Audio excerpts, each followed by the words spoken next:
Hey everyone, I hope you're having a great Friday and ready for a great weekend. I'm sure you can use a rest and recuperation. I just wanted to give you a quick overview of just a couple things. First of all, your work coming in, I think, is very good. It's you've had a lot of good insights in how to improve your speeches, and I think the last video that you watched really was beneficial. A lot of people talked about how they're going to utilize some of the techniques in their next speech. So, that being that, I wanted to talk about next week really quick, just so you know. So, Tuesday, we will not meet on Teams. We will not meet on Teams. I repeat, we will not meet on Teams on Tuesday because we'd basically just be jumping on there to take attendance. So I want to give you guys enough time to work. So because there's plenty of it here. So you will have the second part of the video that you did on Thursday. Right here's the video, and here's the assignment. It's the exact same. Just write out the 6 tips that he gives and how you will implement them in your next speech. So that's right there, and that is due that same day. That will be due on the 27th. So that's right after class, and um, let's just double check the time, 11 p.m. So you'll have time to get it done, and it shouldn't take you very long. And I really want to thank you for the work that you put on this one. I think collectively there was a lot of really good insight that people had for this. So the other thing is Thursday of next week, I want you to do a 30-second speech practice. So it corresponds with your 30-second speech that's due.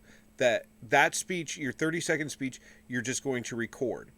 And if you do it ahead of class, that's fine. Totally okay. You can do it ahead of time, you can have it turned in 100% okay. But I would like you to practice doing that same speech in class. We'll break into small groups and you can do it there. So you'll have time to do it there as well. Um, and if you haven't recorded it yet up to that point, which is fine because it's not due till the 30th, that will give you a good chance to practice it before you record it. So maybe you have recorded it, and after you practice it, you're like, nah, I'm going to record it again. It's 30 seconds, it won't take you long. Again, we're talking about framing, we're talking about good lighting, we're talking about how we're presenting ourselves on our speeches. So that's one of the big things we want to focus on. And then with that practice, you will do like you did before, write your group member names and what they talked about. I won't necessarily make you give a critique back since this is not one that's about the information. This is about presentation. And a lot of people talked about, putting things into practice. So this will just be another good chance to practice. So make sure you're there for class on Thursday. But remember, we will not meet on Teams on Tuesday. Uh, you also have, I was just kind of looking at things and I want to give you time to get it done. So take advantage of it. You have your reading, you have your additional lectures.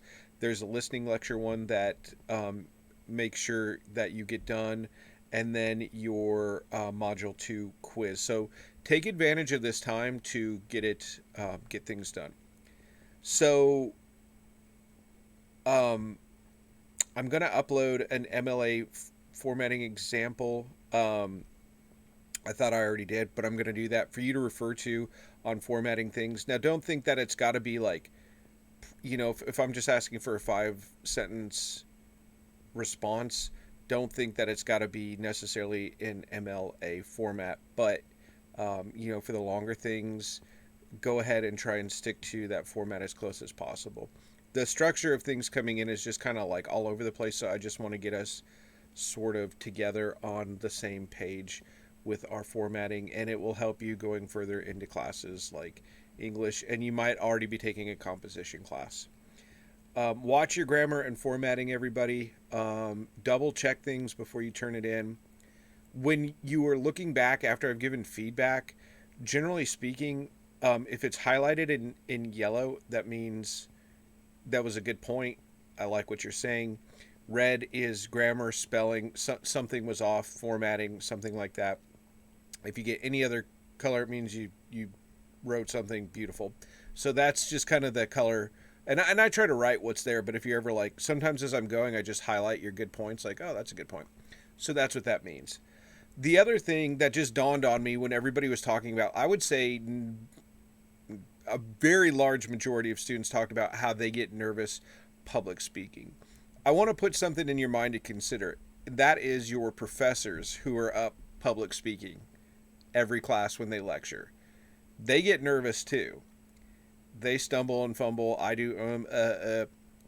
Even though I'm used to it, it's still, there's times where I'm like, wow, I must have been really nervous. I'm done. I'm like exhausted. Um, so keep that in mind with your professors going forward too. Like, they're people too. They get nervous too. They might have been a professor for 20 or 30 years.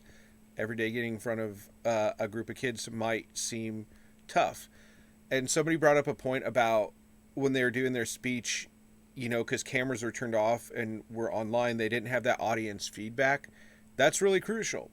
So when you're in class, make sure you're paying attention to your professors. Now that you know what it's like to give a public speech, be respectful and give that to your professor, that you're giving your time and effort and being receptive to what they have to say. Um, because it's that first thing that we talked about, that sender of the information, the receiver, there's a constant flow of how communication works. So don't fall asleep, don't be on your phone, look engaged and poised. Just a little tip, something to consider. um, I hope you have a great weekend, and as Bob Ross always says, happy painting and God bless, my friends. I will see you Thursday.